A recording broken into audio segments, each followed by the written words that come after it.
बंटी बंडार का मैजिक बनाना। कहानी।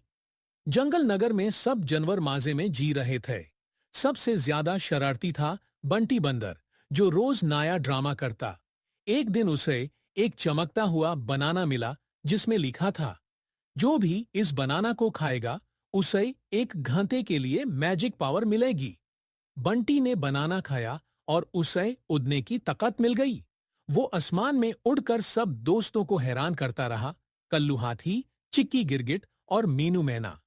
लेकिन बंटी ने जब जंगल का सबसे बड़ा आम चुरा लिया तो सब नाराज हो गए। तब उसे समझ आया कि मैजिक का सही यूज दोस्ती और मदद के लिए होता है। बंटी ने आम वापस दिया और सबको अपने मैजिक से पार्टी में ले गया। उड़ते उड़ते जंगल के सब जानवर ने मजा किया। आखिरी सबक। दोस्ती में मैजिक नहीं, नियत जरूरी होती है।